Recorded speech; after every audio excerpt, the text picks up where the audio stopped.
Segundos, por que dia 7 de abril é dia das mulheres? Porque é o dia tradicional, é o dia tradicional da mulher moçambicana. Dia Internacional da Mulher Moçambicana. O que aconteceu para ser Dia Internacional da Mulher Moçambicana? Porque é o dia que as mulheres tiveram que se libertar. Não, isso é dia 8 de março. Isso é dia 8 de março. Se libertar de o quê? Se libertar do forças dos homens, porque os homens Tipo, não não estavam ser mais escravas dos homens. Não E ser as mais mulheres. As mulheres usavam, serem escravas. Ok, tudo bem. Quem é você, heroína mesmo? O anho.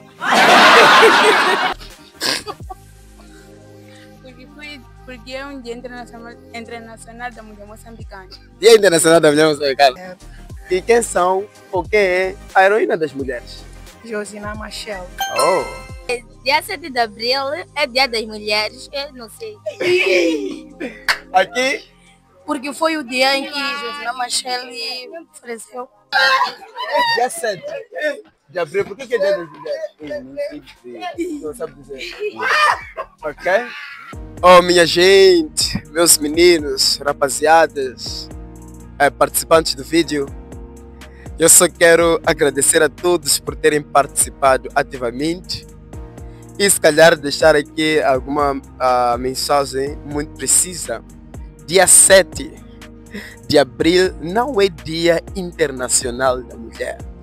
Dia 7 de abril é Dia da Mulher Moçambicana. É um dia reservado exclusivamente a vocês, mulheres moçambicanas.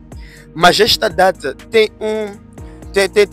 surge num contexto histórico que vocês precisam conhecer, que nós precisamos saber para que comemoremos com propriedade, certo?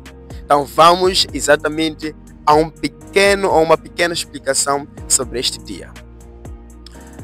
É de costume em nosso país, e não só, que as datas comemorativas levem, ou sejam, na verdade, datas da morte das pessoas que de alguma forma participaram ou fizeram alguma coisa por este país. Então não foi diferente ao dia 7 de abril, porque temos a imagem, ou temos esta pessoa de Josina Machel, que foi uma mulher brava, uma mulher forte, uma mulher corajosa, uma mulher que se dedicou a um propósito até a sua morte.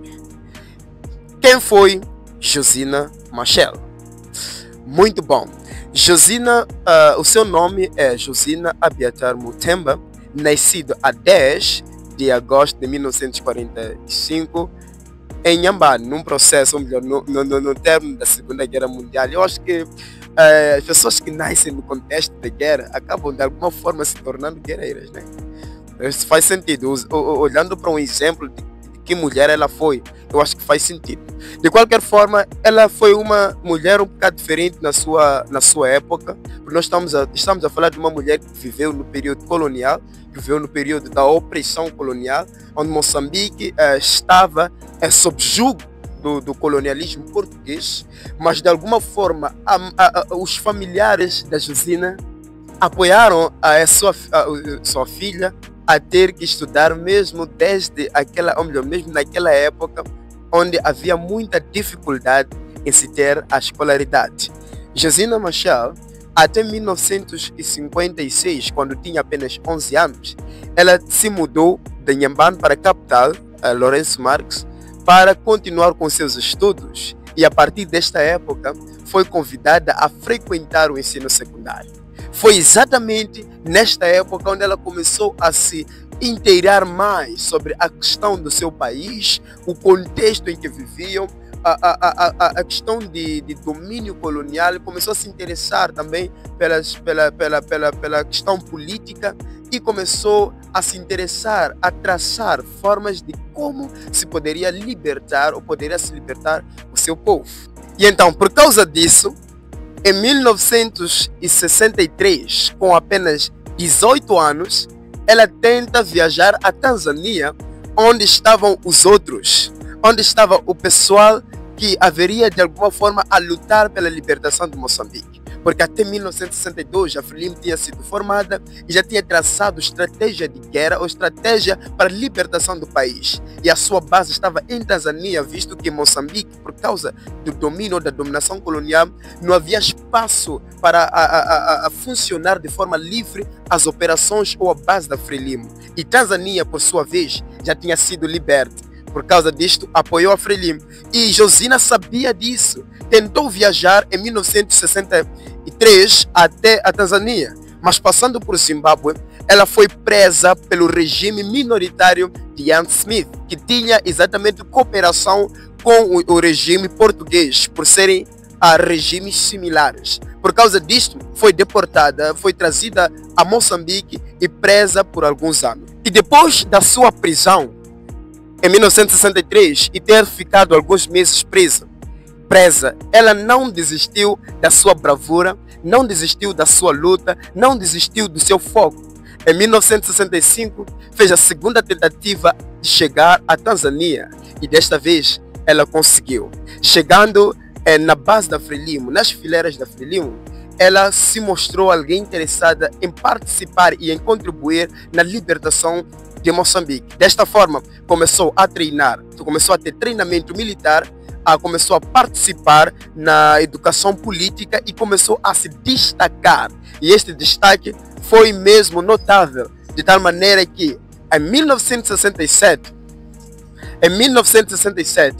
a Frelimo ofereceu-lhe a bolsa de estudo para estudar na Suíça. E olha, para sua surpresa, esta mulher decidiu recusar, decidiu não aceitar, porque nos seus planos ela tinha de sentir a guerra de perto, ela tinha de viver o sofrimento de perto e ela tinha de ver a vitória que o povo poderia alcançar depois de tanto sacrifício. Não aceitou viajar, não aceitou estudar, o que muitos poderiam ter feito, e decidiu ficar. E além disso, começou a se destacar de uma forma tremenda, que por causa disto, ainda em 1967, ela, com apenas 22 anos, ela vira ou torna-se líder do destacamento feminino, que é uma unidade de educação política, treinamento militar, onde ela podia incentivar, podia criar este desejo nas mulheres e de alguma forma ativa participar na luta de libertação de Moçambique. Então, a Josina Beatar Mutemba, ela acreditava que as mulheres podiam participar ou podiam desempenhar um papel preponderante na luta de libertação de Moçambique. É por isso que liderou o destacamento feminino, mas não terminou por aí. Em 1969, quando apenas tinha 24 anos, ela, por causa do seu papel, por causa do seu trabalho, acabou liderando ou sendo chefe do Departamento de Assuntos Sociais, onde ela se interessava com a questão social. Ela abriu orfanatos nas regiões ou nas zonas libertas de Niassa e Cabo Delgado, porque até esta época, melhor, até 1966, já se podia falar de zonas libertadas da opressão colonial. A Frelimo já tinha conseguido libertar algumas zonas e ela poderia começar a operar, a abrir orfanatos, a cuidar das crianças, a incentivar as mães a trazer seus filhos, suas filhas para participarem desta guerra, que era um propósito nacional pela libertação de Moçambique. Então estamos a falar de alguém que não só dava a educação política por meio do destacamento feminino, treinamento, mas também tinha a questão social em si mesmo a operar. Era uma mulher completa, não só recusou ir estudar na Suíça, mas começava a participar de forma, ou melhor, continuava a participar de forma ativa na luta de libertação de Moçambique. E em 1969, ela acaba casando-se com Samora Machel, que também desempenhavam grandes papéis na liderança da Frelimo. Não é dele que estamos a falar hoje, mas que por causa deste casamento, a Josina acaba adotando o apelido de Machel. É por isso que hoje nós conhecemos a Josina como sendo Josina Machel, porque em 1969, com apenas 24 anos, ela casou-se com Samora Machel, que mais tarde viria a tornar-se o primeiro presidente da República Popular de Moçambique. Infelizmente, Josina não viu isso acontecer. Pode ter visto algumas zonas serem libertas, pode ter visto um previsível sucesso, mas não viu a independência. No entanto, a Josina foi traída por uma doença que teve, foi detectada uma doença no fígado, e isto acabou levando à sua morte prematura em 1971. Com apenas 26 anos, Josina Machel viria a perder a sua vida no dia 7 de abril de 1971. Que por causa disto, o governo da Frelimo achou por bem, por causa do papel que desempenhou esta mulher, achou por bem decretar este dia como um feriado nacional em representação às mulheres. Por quê? Porque Josina acreditava no papel das mulheres no processo da libertação do país. A Josina acreditava que as mulheres poderiam ser ativas neste processo. A Josina acreditava que as mulheres poderiam ser proativas neste processo. A Josina acreditava que as mulheres não estavam submissas a um papel reduzido. A Josina acreditava que a mulher ela poderia não ser apenas um agente passivo nessa história, mas poderia contribuir com todas as suas forças no processo da libertação. Ela acreditava que a mulher poderia ser empoderada, acreditava que a mulher poderia desempenhar grandes papéis. A mulher poderia ajudar no processo em que viviam, no tempo ou na conjuntura em que viviam, fazer alguma coisa notável. A mulher poderia libertar o seu país. A mulher poderia libertar-se da opressão colonial. Ela acreditava em vocês. Ela acreditava no seu potencial. A questão é, você acredita em si mesmo?